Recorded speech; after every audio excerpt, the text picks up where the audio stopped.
दिल्ली में धूम मचाने के बाद अब आ गया है धर्मनगरी काशी में चीकू कैब। जी हाँ, चीकू कैब एक कैब सेवा ही नहीं बल्कि आपके परिवार की सुरक्षा और सफर का बेहतरीन साथी है। चीकू कैब आपको शहर के भीतर और बाहर की यात्राओं के लिए टैक्सी उपलब्ध कराती है। आप उनकी वेबसाइट पर या मोबाइल ऐप के माध्यम से बुकिंग कर सकते हैं। चीकू कैब के कस्टमर केयर से आप अपनी बुकिंग तुरंत कराएं और अपने सफर का अनोखा अनुभव प्राप्त करें। चीकू कैब के प्रतिनिधि आपकी सेवा में 24 घंटे मौजूद। Airport and railway travel, local rental, one way, out station wedding सभी प्रकार की बुकिंग की सुविधा प्रोवाइड करती है चीकू कैब। करना हो शानदार सफर, करे भरोसा चीकू कैब पर। सेडान, एसयूवी, टेम्पो ट्रैवलर, बस सभी प्रकार की कैब सर्विस।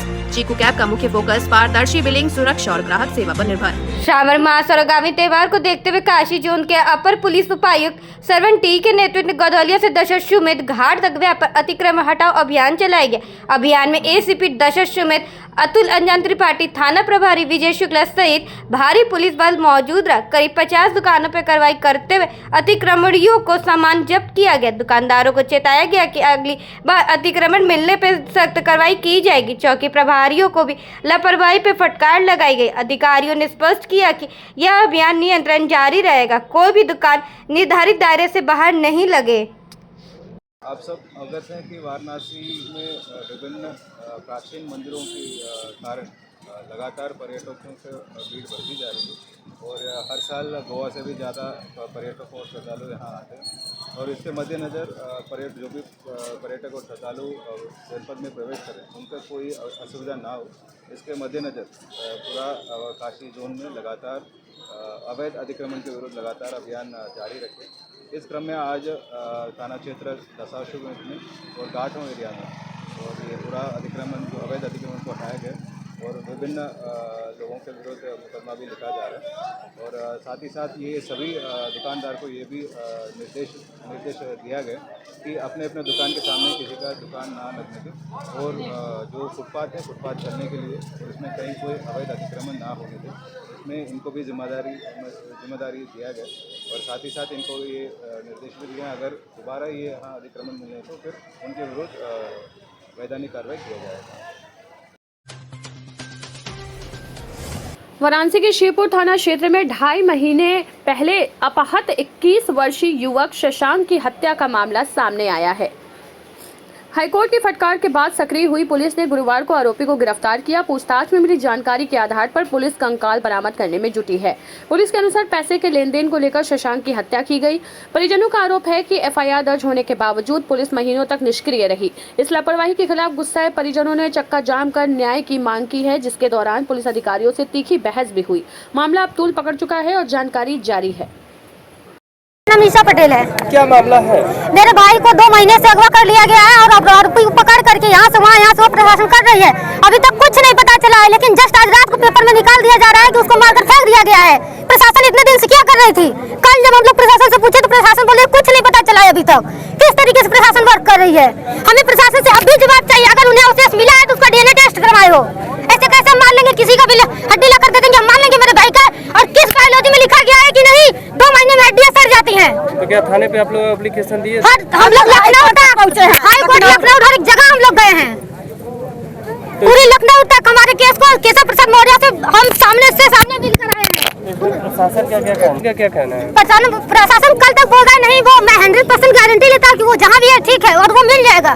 रात को प्रशासन पेपर में निकाल रहे 11 बजे जस्ट मामा उसके साथ आ रहे हैं तो नहीं बता रहे कि नहीं मार के फेंक दिया गया है। पेपर में निकला था अभी पेपर दो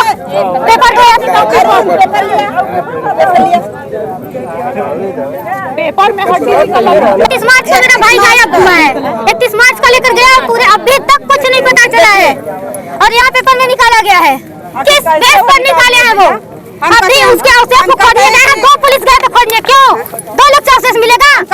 एप्लीकेशन एक जगह नहीं, हमने लाखों जगह एप्लीकेशन दिया है। एक बार आईपीएस अधिकारी को एक बार नहीं 100 बार हमने एप्लीकेशन दिया। आईपीएस अधिकारी बोल रहा है इतने बड़े भारत में मैं उसे कहाँ खोजूंगा? तो अब क्या चाहते हैं? हम चाहते हैं मेरे भाई को सही सलामत मुझे जिंदा चाहिए। अगर नहीं है वो तो जो लेकर गया उसको हम यही चोरा मार कर फेंकेंगे। प्रशासन कुछ नहीं करेगी, यही हमने कमांगा। यही हमने कमांगा। प्रशासन कुछ न करी, कोई केस नहीं, कोई एफआईआर नहीं, कोई एप्लीकेशन नहीं, यही हम मार कर फेंकेंगे उसे। मेरे भाई की जान के बदले में उसकी जान लूंगी। हमने जान के बदला जान ले, बस और कुछ नहीं चाहिए मुझे। हमने जान के बदला इससे ज्यादा कुछ नहीं चाहिए। काशी में श्रावण की तैयारियां अब पूरी हो चुकी है। मंडलायुक्त एस राजलिंगम ने बताया कि बाबा विश्वनाथ मंदिर में इस बार दर्शन के लिए कोई प्रोटोकॉल नहीं रहेगा ताकि सभी श्रद्धालु आसानी से दर्शन कर सकें। सभी अधिकारियों के साथ बैठक कर जरूरी निर्देश दिए जा चुके और जो भी व्यवस्थाएं बाकी उन्हें जल्द पूरा करने के आदेश हैं। इसके साथ ही श्रावण से पहले क्षतिग्रस्त सड़कों की मरम्मत के भी निर्देश जारी कर दिए गए। मंदिर ट्रस्ट की ओर से सभी विभागों को पत्र भेजा जा चुका है। इस बार की कोशिश है महाकुंभ से भी बेहतर अनुभव श्रद्धालु को मिले। इस वर्ष भी विगत वर्षों की तरह सावन जुलाई में प्रारंभ होगा। तो सावन को लेके अभी से मंदिर परिसर के अंदर और जहाँ से जो श्रद्धालु आएंगे उसके रूट और उनके जो सुविधाएं और जो अन्य जो समस्याएं हैं, जैसे आपकी सड़क जो कहीं गड्ढा हो तो उसको ठीक कराना, साफ़ सफाई, इस सारे मुद्दों को लेके कल बहुत विस्तार से बैठक हुई थी और सभी संबंधित विभाग को समय रहते हुए अपना जो भी कमी है इस सबको पूरा करने के लिए निर्देशित कर दिया गया। और मंदिर में भी जो सुविधाएं पिछले साल और कुंभ के दौरान हमने दिया था उसकी भी हमने व्यवस्था करा रहे हैं। सावन में हम लोग प्रोटोकॉल दर्शन का वो डिस्करेज करते हैं क्योंकि उस समय जो सुगम दर्शन का वो नहीं रहता है और मंडे में भी भीड़ ज़्यादा रहती है, तो उस समय बंद रहेगा। वाराणसी के नई सड़क स्थित गीता मंदिर के सामने शुक्रवार को 20 जून को प्रणाम वंदे मातरम समिति ने अभिनेता आमिर खान की नई फिल्म सितारे जमी पर का विरोध किया। समिति अध्यक्ष अनूप जायसवाल के नेतृत्व में पोस्टर जलाकर आक्रोश व्यक्त किया गया। अनूप जायसवाल ने आरोप लगाया कि आमिर खान बार बार भारत विरोधी बयानों और पाकिस्तान, तुर्की जैसे देशों के समर्थन में नजर आते हैं। उन्होंने कहा कि देशभक्ति केवल फिल्म रिलीज के समय याद आती है, जो राष्ट्र के साथ भावनात्मक छल है। सोमनाथ विश्वकर्मा व दीपक आर्य ने देशवासियों से फिल्म के बहिष्कार की अपील की। कार्यक्रम का संचालन सोमनाथ विश्वकर्मा व ओम प्रकाश यादव बाबू ने किया और धन्यवाद ज्ञापन धीरेन्द्र कुमार शर्मा व दीपक आर्य ने दिया। प्रमुख उपस्थिति में कन्हैया लाल सेठ, आदित्य गोयनका, शंकर जायसवाल सहित दर्जनों लोग शामिल रहे। मैं प्रणाम वंदे मातरम समिति का अध्यक्ष अनूप जायसवाल। किस तरह का विरोध आज हम लोग आमिर खान की नई फिल्म सितारे जमी पर आ रही है। ये फिल्म इंडस्ट्री के कुछ लोग जो अपने आप को तथाकथित दिखाते हैं, जब फिल्म रिलीज होती है तो देश प्रेम दिखाते हैं, उसके पहले ये तुर्की से यारी निभाते हैं। हम भारत की जनता से ये आग्रह करना चाहेंगे, अगर वो तुर्की की फिल्म, तुर्की समर्थक इस आमिर खान की फिल्म देखते हैं तो वो किसी न किसी रूप में तुर्की की मदद कर रहे होंगे, जिसने ऑपरेशन सिंदूर के दौरान पाकिस्तान को ड्रोन सप्लाई किया। आमिर खान के पास गया हुआ ये पैसा किसी न किसी रूप में भारत विरोधियों को मदद करने का काम करेगा। इसके विरोध में हम आज उनका पोस्टर पुतला फूंक करके विरोध करते हैं। सभी जनता से ये आग्रह करते हैं कि वो इसकी फिल्म न देखे, क्योंकि ये सब तथाकथित दिखावे वाली देशभक्ति जब फिल्म रिलीज होने होती है तब, नहीं तो इनको भारत में डर लगता है। और 2014 से पहले जितने विस्फोट होते थे तब डर नहीं लगता था। 2014 के बाद इनको भारत में इनके वाइफ को डर लगने लगता है और तुर्की में इनको अच्छा प्यार मिलता है, पाकिस्तान में इन खान बंधुओं को अच्छा प्यार मिलता है। वाराणसी के लोता थाना क्षेत्र के शगुन लॉन भट्टी में मुहर्रम को लेकर पीस कमेटी की बैठक आयोजित हुई। बैठक की अध्यक्षता एडीसीपी वरुणा जोन नीतू कादियान ने की, जिसमें एसपी रोहानिया संजीव कुमार शर्मा और लोहता थाना प्रभारी निकिता सिंह भी मौजूद रही।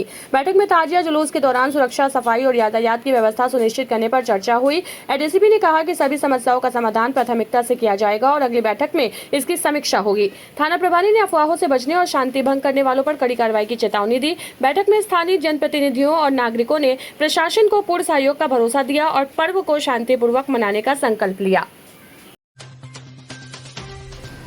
आम आदमी पार्टी के राज्यसभा सांसद संजय सिंह ने वाराणसी सर्किट हाउस में पत्रकारों को संबोधित करते हुए उत्तर प्रदेश की योगी सरकार पर जमकर निशाना साधा।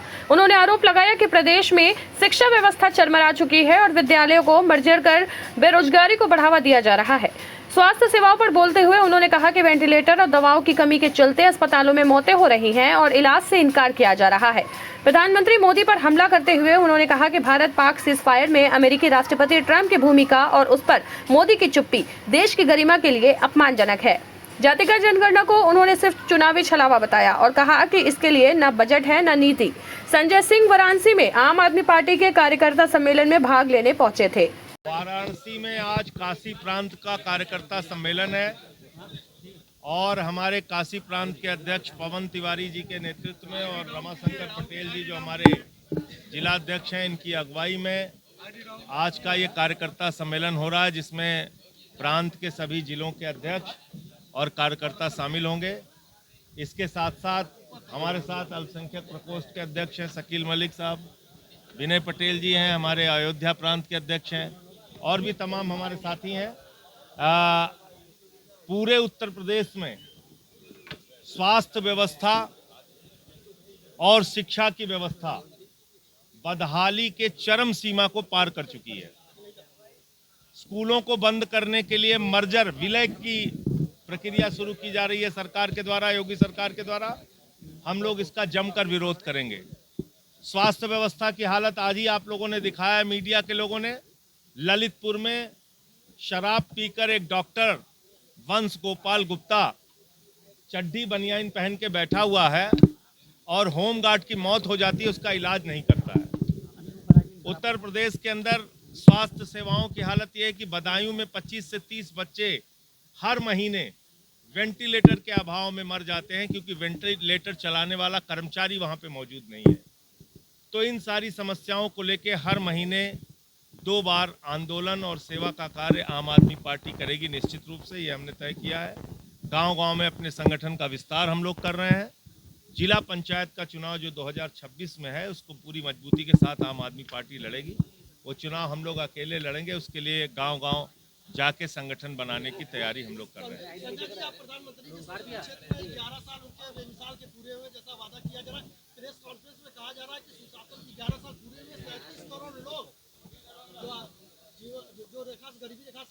प्रधानमंत्री के 11 साल में भारत के ऊपर 200 लाख करोड़ रुपए का कर्जा है।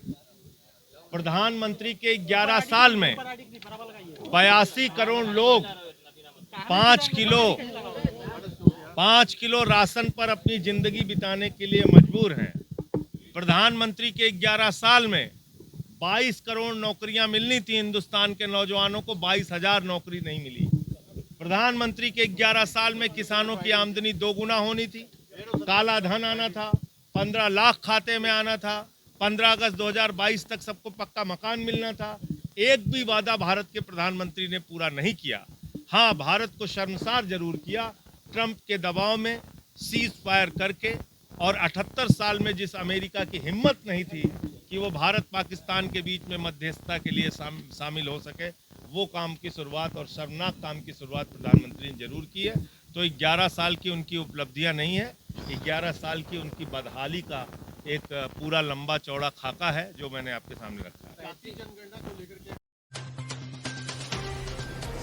नई सुबह एक उम्मीद सामाजिक संस्था और उत्थान महिला क्षेत्र स्तरीय समिति के संयुक्त तत्वाधान में भदैनी वार्ड स्थित रानी लक्ष्मीबाई जन्मस्थली पर अंतर्राष्ट्रीय योग दिवस के अवसर पर महिलाओं के लिए योग प्रशिक्षण कार्यक्रम का आयोजित किया गया। कार्यक्रम का संचालन संस्था अध्यक्ष ममता और सामाजिक सेवा संध्या पांडे ने किया। योग प्रशिक्षक विजय कुमार सिंह ने भुजंगासन, पद्मासन, प्राणायाम, ताड़ासन आदि योगासन सिखाए। ममता ने योग के मानसिक और शारीरिक लाभों पर बल देते हुए महिलाओं से नियमित योग को अपनाने की अपील की। संध्या पांडे ने कहा कि योग न केवल स्वास्थ्य देता है बल्कि समाज के विकास में भी योगदान करता है। कार्यक्रम को सफल बनाने में विजय कुमार, मोहम्मद अनीस, राम बाबू गुप्ता सहित कई सदस्यों ने योगदान दिया। कार्यक्रम में बड़ी संख्या में महिलाओं की भागीदारी रही। मेरा नाम ममता है, नई सुबह एक उम्मीद सामाजिक संस्था की अध्यक्ष हूँ। किस प्रकार के कार्यक्रम आज रानी लक्ष्मीबाई जन्मस्थली पर उत्थान महिला क्षेत्र स्तरीय समिति और नई सुबह एक उम्मीद सामाजिक संस्था के संयुक्त तत्वाधान में अंतर्राष्ट्रीय योगा दिवस के शुभ अवसर पर यहाँ पे महिलाओं को विभिन्न प्रकार के योगासन सिखाए गए, और साथ ही जो वर्तमान समय में महिलाओं को बीमारी जैसे मोटापा हो गया, पैर में दर्द होना हो गया, उनको पीठ में प्रॉब्लम्स होती है और इस अवस्था में सीढ़ी पे चढ़ने उतरने में प्रॉब्लम्स होती है, तो जो रोजमर्रा की जिंदगी में वो प्रॉब्लम्स फेस करती हैं तो उनको योगा के माध्यम से हम कैसे कम कर सकते हैं। तो ट्रेनिंग के दौरान विजय सिंह जी हैं जो ट्रेनर हैं इसके, और आज वो महिलाओं को सिखाए हुए हैं कि ये इनका प्रयोग करके कैसे उन बीमारियों को कम कर सकती हैं। और साथ ही साथ इन महिलाओं को ये भी जागरूक किया गया है कि ये महिलाएं अपने तो योगा सीखें ही, लोगों को भी वो उसके प्रति प्रेरित करें, क्योंकि इन जो जितने प्रकार के योगासन आज सिखाए गए हैं उनको अपने जीवन में आजमाएं और उतारें और दूसरों को भी सिखाएं, इसके लिए प्रेरित किया गया है। तो इसी मुहिम को ध्यान में रखते हुए आज इन महिलाओं को ट्रेनिंग दी गई है। धन्यवाद। कल मैम 21 जून योग दिवस है, तो क्या कहेंगी योग दिवस पे, और कल आपकी संस्था की तरफ से कहाँ पर योग दिवस मनाया जाएगा? जी, मेरी संस्था के माध्यम से कबीर नगर में वहाँ पे एक पार्क है जहाँ पे गरीब बच्चे हैं, उनको ट्रेनिंग के दौरान विभिन्न प्रकार के योगा सिखाए जाएंगे और महिलाएं भी हैं। और कल अंतर्राष्ट्रीय दिवस है, तो हमारा सिर्फ एक ही सभी लोगों से निवेदन है कि इस योगा को केवल एक दिन की मुहिम ना बनाए, क्योंकि अगर हम लाइफ में जीने के लिए रोज हमको खाना है, रोज कपड़े पहनने हैं, तो जब तक हम योगा को अपने जीवन में पर डे नहीं जोड़ेंगे, उसको दिनचर्या में नहीं सम्मिलित करेंगे, तो इसका कोई मतलब नहीं है। योगा दिवस हमको ये सिखाता है कि हमको योग को अपने दिनचर्या में सम्मिलित करना चाहिए, क्योंकि अगर हम योग करेंगे तो निरोग रहेंगे। तो यही इसी थीम के साथ आज यहाँ पे महिलाओं को योगा के लिए प्रेरित किया गया और सिखाया गया। वाराणसी व्यापार मंडल अध्यक्ष अजीत सिंह बग्गा के नेतृत्व में व्यापारियों के प्रतिनिधि मंडल ने मंडल आयुक्त एस राजलिंगम, वीडीओ उपाध्यक्ष और पुलिस कमिश्नर से मुलाकात कर ज्ञापन सौंपा। टाउन हॉल गोमती व्यवसाय संघ की दुकानों को हटाने के प्रस्ताव पर चिंता जताते हुए बग्गा ने कहा कि इससे छोटे व्यापारी बर्बाद हो जाएंगे। उन्होंने बताया कि मुख्यमंत्री और प्रधानमंत्री की मंशा के खिलाफ जाकर फैसले लिए जा रहे हैं। व्यापारियों ने प्रशासन को एक वैकल्पिक स्थान का प्रस्ताव दिया है, जिस पर मंडल आयुक्त ने 2 दिन में समाधान का आश्वासन दिया। बग्गा ने भरोसा जताया कि न्याय संगत निर्णय लिया जाएगा। व्यापार मंडल महामंत्री कविंद्र जायसवाल, पांडेपुर उद्योग व्यापार मंडल। क्या समस्या लेकर आए थे, किससे मुलाकात हुआ है? हम टाउन हॉल का व्यापारी जो है गुमती व्यवसायी हैं, वो लोग काफ़ी दिनों से परेशान हैं। उन लोगों को हटाया जा रहा है। दुकान पूरा टाउन हॉल के कंपाउंड के अंदर बनाया गया है, जो कि मानक के अनुरूप बात होने के बाद भी निर्माण नहीं हुआ है। इसी संदर्भ में हम लोग मंडल आयुक्त से मिलने आए थे। क्या बोले? इन्होंने आश्वासन दिया है कि ठीक है, आपको उसी समय जब कहा गया था तो आप लोग दुकान की बातचीत हुई है, फिर भी आप लोगों ने उसको बनने के बाद, पैसा लगने के बाद पुनः यह समस्या लेके आए हैं। लेकिन वह दुकानों की क्या होगी, तो उन्होंने लोगों ने, व्यापारियों ने कहा कि उसको भी हम लोग लेंगे गोदाम के रूप में, और यह दुकान जो नया बनेगा। कितनी दुकानें थी? 42 दुकान। संगीत दिवस की पूर्व संध्या पर सारंगी गुरुकुल कबीरचौरा में काशी के प्रतिष्ठित संगीतकारों ने एक प्रेस वार्ता आयोजित की। वार्ता का उद्देश्य काशी के समृद्ध संगीत परंपरा को रेखांकित करना और हालिया आरोपों का खंडन करना था, जिसमें कहा गया था कि काशी में कलाकारों का स्तर गिरा है। प्रसिद्ध तबला वादक पंडित पूरन महाराज ने बनारस घराने के इतिहास पर प्रकाश डाला। वहीं पंडित किशोर मिश्र ने वर्तमान आयोजनों की स्थिति बताई। सितार वादक देवव्रत मिश्र ने जल्द ही आयोजित होने जा रहे 7 दिवसीय कार्यक्रम के बारे में बताया। नृत्य के इन तीनों विधाओं के कलाकार देश विदेश, भारतवर्ष में हर जगह नाम शोहरत कमा रहे हैं और इस विधा को आगे बढ़ा रहे हैं। प्रेस कॉन्फ्रेंस का मुख्य उद्देश्य ये था कि लोग, पूरी जनता तक ये बात पहुँचे, क्योंकि विगत कुछ दिनों से ये समाचार आती रहे हैं कि बनारस में संगीतकार नहीं है।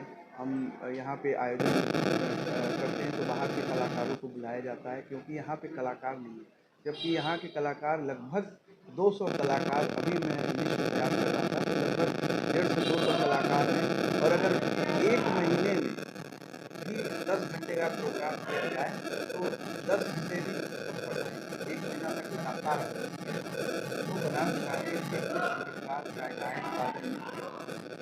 आगे बढ़ रहे हैं।